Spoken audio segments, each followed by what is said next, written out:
Hello students, welcome to RNM academy channel. Students, આજના વિડીયોમાં આપણે સમજવાના છીએ ત્રિકોણમિતીય વિધેયો અને ત્રિકોણમિતીય વિધેયોના રેફરન્સમાં બનતા રેશિયો અથવા ગુણોત્તર. સાથે સાથે એક કોષ્ટક અથવા તો ટેબલ પણ બનાવીશું અને એમાં પ્રદેશ કયો, સહપ્રદેશ કયો, વિસ્તાર કયો આવે એ બધાની પણ વિગતે ચર્ચા કરીશું. તો ચાલો ટાઈમ વેસ્ટ કર્યા વગર શરૂઆત કરીએ આજના વિડીયોની. સૌથી પહેલાં તો સમજી લઈએ કે ત્રિકોણમિતીય વિધેયો કયા કયા છે તે. તો ત્રિકોણમિતીય વિધેયો શરૂઆત હું કરું તો પહેલું વિધેય છે જેને આપણે કોસાઇન વિધેય કહીએ છીએ. કોસ, જેને વિધેય કહેવાય કોસાઇન વિધેય.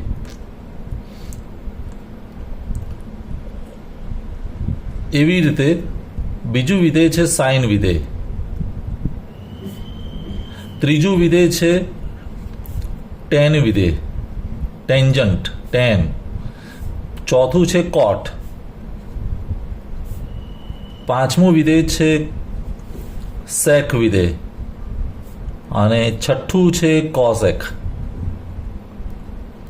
એટલે થીટાના રેફરન્સમાં કહેવું હોય તો cos theta, sine theta, tan theta, cot theta, sec theta અને કોસેક થીટા. કુલ આપણે સમજવાના છે આ 6 વિધેય: cos, sine, tan, cot, sec અને કોસેક. હવે આ જે 6 વિધેય છે એને આપણે એક રાઇટ એંગલ ટ્રાયેંગલ બનાવીને અલગ અલગ ગુણોત્તર તરીકે સમજીશું. તો એક ટ્રાયેંગલ બનાવી દઉં છું અને એના રેફરન્સમાં આપણે એના ગુણોત્તર સમજીશું. તો સમજો કે આ એક રાઇટ એંગલ ટ્રાયેંગલ છે. હું અહીંયા ડ્રો કરીને આપને બતાવું. મેં એક કાટકોણ ત્રિકોણ જેને કહેવાય એવો એક કાટકોણ ત્રિકોણ બનાવ્યો કે જેમાં એક ખૂણો 90 ડિગ્રી છે. હવે આ કાટકોણ ત્રિકોણ છે જેનું નામ આપી દઈએ PQR અને એમાં આ ખૂણો છે તે 90 ડિગ્રી છે અને આ જે ખૂણો છે એને હું કહી દઉં theta. This angle is theta. હવે આ થીટાના રેફરન્સમાં આપણે 6 જે ત્રિકોણમિતીય વિધેય છે એને સમજવાના છે. પહેલું વિધેય સમજો કે આ થીટા છે તો થીટાના રેફરન્સમાં કહેવું હોય તો કોસ થીટા. તો કોસ થીટા એટલે શું થાય? તો જો સમજી લઈએ કાટકોણ ત્રિકોણમાં આ જે છે એને આપણે કહીએ છીએ કર્ણ. આ જે છે એ બાજુને આપણે કહીએ છીએ પાસેની બાજુ, થીટાની પાસેની બાજુ. અને આ છે તે સામેની બાજુ, સામેની બાજુ. એટલે કાટકોણ ત્રિકોણમાં આ બે બાજુઓ જેને સાઇડ્સ કહેવાય અને આ કર્ણ છે. થીટાની અડીને જે બાજુ છે એને પાસેની બાજુ અને એક્ઝેક્ટ ઓપોઝિટ છે તે સામેની બાજુ. તો કોસ થીટાનું ફંક્શન કેવું થાય? કોસ થીટા એટલે પાસેની બાજુ ભાગ્યા કર્ણ. આ ગુણોત્તર તમારે યાદ રાખવાનો. કોસ થીટા એટલે પાસેની બાજુ ભાગ્યા કર્ણ. એટલે અહીંયા કહેવું હોય તો એમ કહી શકાય કે QR divided by PR, QR ભાગ્યા PR. તો આવો એક ગુણોત્તર મળે કોસ થીટા. હવે એવી જ રીતે સાઇન થીટાનું ફંક્શન શું થાય? Sine theta is equal to સામેની બાજુ ભાગ્યા કર્ણ. સામેની બાજુ ભાગ્યા કર્ણ એ તમે લખી શકો, સામેની બાજુ ભાગ્યા કર્ણ. હવે એવી જ રીતે ટેન થીટા, આપણને ખબર છે કે ટેન થીટા એટલે સાઇન થીટા ભાગ્યા કોસ થીટા, સાઇન થીટા ભાગ્યા કોસ થીટા. હવે સાઇન થીટા શું છે? સામેની બાજુ ભાગ્યા કર્ણ. આ છે પાસેની બાજુ ભાગ્યા કર્ણ. એટલે કર્ણ કર્ણ નીકળી જાય તો શું વધે? સામેની બાજુ ભાગ્યા પાસેની બાજુ, ભાગ્યા પાસેની બાજુ. આવું લખી શકીએ. સામેની બાજુ ભાગ્યા પાસેની બાજુ એટલે ટેન થીટા. અને જો તમને ટેન થીટા ખબર હોય તો આપણે કોટ થીટા પણ લખી શકીએ. કોટ થીટા એટલે એનું વ્યસ્ત. તો શું થાય? કોસ થીટા ભાગ્યા સાઇન થીટા બરાબર પાસેની બાજુ ભાગ્યા સામેની બાજુ, ભાગ્યા સામેની બાજુ. આવું થઈ શકે. પાંચમું વિધેય જે છે એ છે સેક થીટા. તો સેક થીટા એટલે 1/cos થીટા અને 1/cos થીટા એટલે cos થીટાનું જે થતું હોય એનાથી ઊંધું. તો કર્ણ ઉપર આવે અને નીચે પાસેની બાજુ પાસેની બાજુ. અને એવું છઠ્ઠું ફંક્શન છે કોસેક થીટા. કોસેક થીટા કોનો વ્યસ્ત છે? સાઇન થીટાનો. તો 1/સાઇન થીટા. તો સાઇન થીટાનું જે લાગુ પડતું હોય એનું વ્યસ્ત એટલે કર્ણ ભાગ્યા સામેની બાજુ. તો આ રીતે આપણે અલગ અલગ ત્રિકોણમિતીય ગુણોત્તર બતાવી શકીએ. 6 વિધેય યાદ રાખીશું અને એના ગુણોત્તરો કાટકોણ ત્રિકોણના સંદર્ભમાં યાદ રાખીશું. હવે સ્ટુડન્ટ્સ આપણે એકમ વર્તુળના સંદર્ભમાં કોસ અલગ અલગ વિધેય જે છે એની વેલ્યુ સમજવાની છે. તો અહીંયા મેં એક એકમ વર્તુળ બતાવ્યું છે જેનું સેન્ટર જે કેન્દ્ર છે એક શું છે? 0 0 0 0. અને એ પોઈન્ટને આપણે ઓ કહી દઈએ.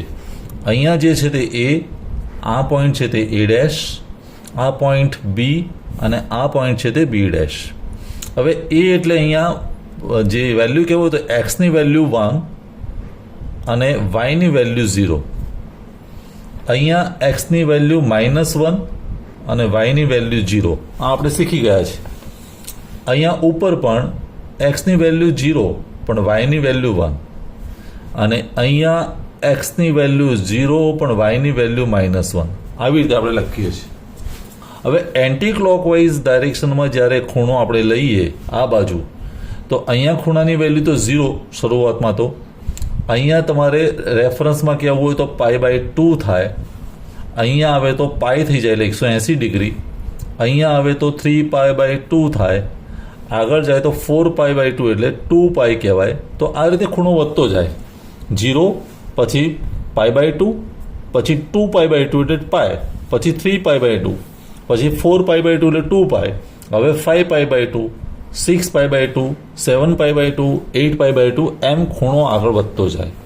હવે અહીંયા જે વેલ્યુ લખી છે 1 0, એમાં 1 છે તે એ એક્સ કોઓર્ડિનેટ બતાવે અને આ 0 છે તે વાય કોઓર્ડિનેટ બતાવે. એટલે એક્સ વાયના સંદર્ભમાં આપણે વેલ્યુ લખીએ છીએ એમ સમજી લેવાનું, એક્સ વાયના રેફરન્સમાં.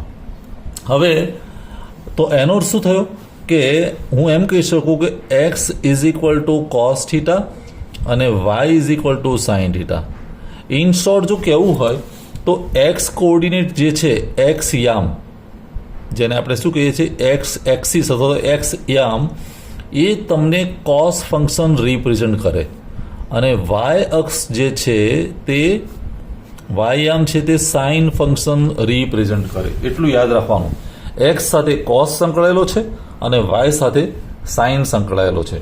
હવે હું કોસની વાત કરું તો cos 0 તો એની વેલ્યુ કેટલી આવે? 1. તો અહીંયા લખવું હોય તો cos 0 એંગલ હોય ત્યારે એની વેલ્યુ અહીંયા એક્સ કોઓર્ડિનેટ કેટલો છે? 1. આવું થઈ શકે. હવે એ જ રીતે હું આગળ વધું તો cos π/2, અહીંયા આવો તો cos π/2 ની વેલ્યુ કેટલી થાય? 0. એવી રીતે આગળ વધીએ cos 2π/2 એટલે π, તો cos π એટલે -1, cos π એટલે -1. ફરી આગળ વધીએ cos 3π/2 તો શું આવે? વેલ્યુ 0. અને એમ તમે આગળ વધતા જાઓ cos 4π/2 એટલે 2π, તો 2π ની વેલ્યુ 1. તો એ જ સાયકલ ફરી આગળ ચાલશે. 2π પછી ફરી પાછું 5π/2, 6π/2 એમ કરતાં કરતાં વેલ્યુ 1 0 -1 0. તો કોસની રેન્જ શું થઈ ગઈ? આ બાજુ -1 અને આ બાજુ 1 મેક્સિમમ વેલ્યુ. તો આને હું એક ગણ તરીકે બતાવી શકું કે એમાં -1નો પણ સમાવેશ થાય અને 1નો પણ સમાવેશ થાય. તો એ એની આખી રેન્જ થઈ ગઈ, એની બહાર જતી નથી વેલ્યુ. કહેવાનો મતલબ એ છે કે -1 થી 1 વચ્ચે કોસ ફંક્શન રમ્યા કરે. હવે બીજો સવાલ એ થાય કોસની વેલ્યુ 0 ક્યારે થાય?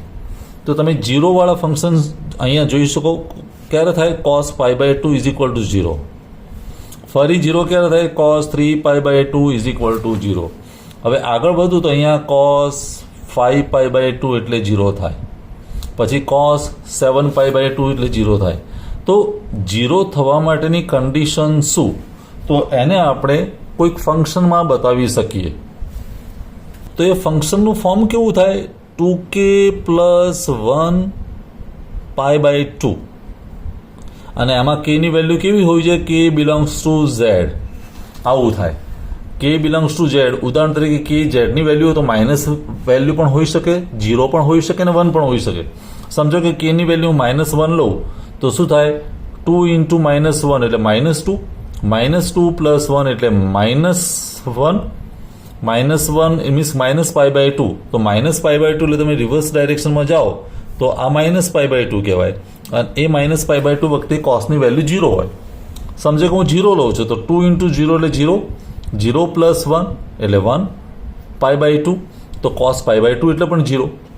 સમજો કે હું પોઝિટિવ સાઇન લઉં છું કે કેની વેલ્યુ 1 છે તો 2 ઇન્ટુ 1 એટલે 2, 2 પ્લસ 1 એટલે 3, 3π/2 તો 3π/2 પણ 0 થાય. એટલે એક આખો ગણ મળે આ ફોર્મેટમાં કે જ્યાં કોસની વેલ્યુ 0 થાય છે. હવે આ બધાના આધારે આપણે એવું કહી શકીએ કે કોસ ફંક્શન છે તો કોસનો પ્રદેશ કેવો કહેવાય? આર. આરનું કોઈ પણ વિસ્તાર એનો પ્રદેશ હોઈ શકે. પછી કોસનો સહપ્રદેશ પણ આર થાય. પછી કોસનો વિસ્તાર, એની રેન્જ ક્યાં સુધી? તો વિસ્તાર આપણે ઓલરેડી બતાવ્યું તો તે રીતે -1 થી માંડીને 1 સુધી. અને શૂન્યનો ગણ, કોસમાં શૂન્ય થતા હોય એવો ગણ બનાવવો હોય તો શૂન્યનો ગણ કેવો બને? તો શૂન્યનો ગણ હું આ રીતે લખી શકું, 2k + 1 π/2 અને k બિલોંગ્સ ટુ ઝેડ, આવું થાય. તો આ રીતે શૂન્યનો ગણ પણ બતાવી શકીએ. તો આ એક વાત થઈ ફંક્શન તરીકે કોસની. એવી જ રીતે તમે સાઇન માટે પણ વિચારી શકો. સાઇન એટલે વાય કોઓર્ડિનેટ. તો વાય કોઓર્ડિનેટમાં જો અહીંયા જુઓ તો વાય કોઓર્ડિનેટ 0 છે એટલે સાઇન 0 એટલે 0, સાઇન π/2 એટલે 1, સાઇન પાય એટલે 0, સાઇન 3π/2 એટલે -1, સાઇન 2π એટલે 0. એમ કરતાં દરેક જગ્યાએ તમે વેલ્યુ શોધતા થઈ શકો. અને કોસ અને સાઇનની વેલ્યુ મળે તો એના આધારે આપણને ટેન અને કોટની પણ વેલ્યુ મળે, સેક અને કોસેકની પણ વેલ્યુ મળે. તો સ્ટુડન્ટ્સ, કોસ માટે આપણે સમજ્યા કે પ્રદેશ આર કહેવાય, સહપ્રદેશ આર કહેવાય, વિસ્તાર -1 થી 1, શૂન્યનો ગણ આવું થાય. તો આ બધાને હું એક ટેબલ ફોર્મમાં બતાવી શકું. તો ટેબલ ફોર્મમાં બતાવવા જઈએ તો અહીંયા એક ટેબલ બનાવેલું છે, વિધેય, પ્રદેશ, સહપ્રદેશ, વિસ્તાર અને એના શૂન્યનો ગણ. તો પહેલું જે કોસની વાત કરીએ તો કોસ માટે પ્રદેશ તો શું હતો? આર. સહપ્રદેશ શું હતો? આર. વિસ્તાર કયો થાય? તો -1 થી લઈને 1 સુધી, આ એનો વિસ્તાર થયો. અને શૂન્યનો ગણ, એની વેલ્યુ 0 ક્યારે થાય? તો આપણે કહી શકીએ કે 2k + 1 π/2, 2k + 1 π/2, k belongs to Z. આ એના શૂન્યનો ગણ થયો. હવે એવી જ રીતે સાઇન માટે પણ લખી શકાય. સાઇન ફંક્શન માટે પણ પ્રદેશ અને સહપ્રદેશ તો આર જ છે. સાઇનમાં પણ તમે વેલ્યુ જુઓ તો -1 થી 1 છે, ફક્ત એના શૂન્યનો ગણ બદલાય. સાઇનમાં 0 ક્યારે થાય? સાઇન 0 એટલે 0, સાઇન π એટલે 0, 2π એટલે 0, 3π એટલે 0. તો અહીંયા એવું કહી શકાય કે kπ એટલે 0. કેની વેલ્યુ તમે જે પણ લઈ શકો તે kπ, અને કે સામાન્ય હોવો જોઈએ, k બિલોંગ્સ ટુ ઝેડ. આ એના શૂન્યનો ગણ થયો. કેની વેલ્યુ માઇનસ હોય તો માઇનસમાં પણ સાઇનની વેલ્યુ 0 થાય છે. હવે આ બંને ફંક્શન તમને ખ્યાલ આવે તો એના ઉપરથી હું કોટ અને ટેન પણ લખી શકાય. તો ટેન માટે શું થાય પ્રદેશ? તો ટેનનો પ્રદેશ આરમાંથી બાદ કરી દેવાનો કયો? શૂન્યનો ગણ. તો ટેનમાં, કારણ કે ટેન એટલે સાઇન અપોન કોસ, તો કોસમાં આ વસ્તુ 0 થાય તો વેલ્યુ મળે નહીં, તો એટલે આ જે વેલ્યુ છે એ માઇનસ કરવી પડે. તો R - 2k + 1 π/2 k belongs to Z, આટલો ગણ જે છે એ આરમાંથી બાદ થાય, બાકીનો બધો જ એનો પ્રદેશ કહેવાય. સહપ્રદેશ તો દરેકમાં આર રહેવાનો જ છે, સહપ્રદેશ આર. અને એનો વિસ્તાર, તો ટેનનો વિસ્તાર પણ આર થશે. અને ટેનની વેલ્યુ ક્યારે 0 થાય? તો સાઇન અપોન કોસ, તો ઉપર સાઇનની વેલ્યુ 0 થાય ત્યારે. તો સાઇનની વેલ્યુ 0 ક્યારે થાય? આ kπ હતું તે, kπ k belongs to Z. જે વસ્તુ સાઇનને લાગુ પડતી હતી એ જ ટેનને લાગુ પડે. હવે એવી રીતે કોટ માટે, તો કોટ માટે આર અપોન, જુઓ કોટ માટે શું થાય, કોટનું અહીંયા બતાવું તો કોસ અપોન સાઇન, તો સાઇનની વેલ્યુ 0 હોવી ના જોઈએ, તો સાઇનની જ્યાં વેલ્યુ 0 થતી હોય એટલું બાદ થઈ જાય, તો આર માઇનસ કે પાય, પ્રદેશમાં કે પાય કે બિલોંગ્સ ટુ ઝેડ આટલો ગણ એમાંનો બાદ થાય, સહપ્રદેશ તો આર જ રહેશે, વિસ્તાર પણ એનો આર, પણ શૂન્ય ક્યારે થાય, તો કોસની વેલ્યુ 0 થાય ત્યારે, કોસની વેલ્યુ 0 ક્યારે થાય, અહીંયા જે છે તે, તો એ જ અહીંયા લખાશે 2k + 1 π/2 k belongs to Z. આ રીતે હું કોટ માટે લખી શકું. હવે એવી જ રીતે સેક માટે લખવું છે, તો સેક માટેનો પ્રદેશ, સેક એટલે 1/cos, તરત વિચારી જુઓ 1/cos, તો કોસની વેલ્યુ 0 ક્યારે થાય, તો કોસના શૂન્યનો ગણ આ, તો આ એમાંથી બાદ થશે, એટલે R minus 2k + 1 π/2 k belongs to Z આટલો ગણ એમાંથી બાદ થાય. સહપ્રદેશ તો આર રહેશે. વિસ્તાર કયો થાય, વિસ્તાર -1 થી 1 હતો, તો આમાં એટલો વિસ્તાર બાદ થશે કારણ કે વ્યસ્ત છે, એટલે આર માઇનસ -1 આટલો વિસ્તાર એમાંથી બાદ થશે, બાકીનો વિસ્તાર સેક માટે એપ્લિકેબલ થાય. અને સેકના શૂન્યનો ગણ, સેક ક્યારે 0 થાય, કોસ, તો 0 થતું હોય તો અહીંયા જો આ વેલ્યુ 0 થઈ જાય તો ઇન્ફાઇનાઇટ આવે, તો 1/0 એટલે એવો વેલ્યુ મળી શકે નહીં, એટલે અહીંયા ખાલી ગણ આવે 5, કારણ કે સેકના કેસમાં અને કોસેકના કેસમાં 0 થતી નથી વેલ્યુ, તો 5 આવશે. અને છેલ્લે કોસેક, તો કોસેક માટે આર માઇનસ કે પાય કે બિલોંગ્સ ટુ ઝેડ આવું થશે. સપ્રદેશ આર રહેશે, વિસ્તાર આર -1 અને અહીંયા 5. તો આ રીતે એક ડિટેલ ટેબલ આપણે બનાવી શકીએ. ટેબલ બહુ એટલું બધું ઇમ્પોર્ટન્ટ નથી, પણ તમને બનાવતા આવડવું જોઈએ. પ્રદેશ, સપ્રદેશ, વિસ્તાર, શૂન્યનો ગણ, અને આના આધારે આજે આપણે આખા વિડીયોમાં 6 ફંક્શન ડિટેલમાં સમજ્યા છીએ. કોસ, સાઇન, ટેન, કોટ, સેક, કોસેક, ગુણોત્તર સમજ્યા, કાટકોણ ત્રિકોણના સંદર્ભમાં આપણે એને જોઈ શકીએ. કયા વિધેયની ક્યારે 0 વેલ્યુ થાય તે ખબર પડવી જોઈએ, કયા વિધેયનો વિસ્તાર કયો છે, આ બધું જ એકમ વર્તુળના સહારે આપણે ગણી શકીએ છીએ. તો આજનો વિડીયો થોડોક લાંબો થઈ ગયો હશે, પણ ફરી એકવાર તમે ધ્યાનથી સમજી લેશો તો બહુ જ સરળ છે. ફરી મળીશું આવતા वीडियोમાં नवा टॉपिक साथे. Thank you for watching. Thank you very much. अगर आपको ये वीडियो पसंद आया है और आप मेरी चैनल पर नए हैं तो प्लीज मेरे चैनल को लाइक कीजिए, शेयर कीजिए और सब्सक्राइब जरूर कीजिए. Thank you very much.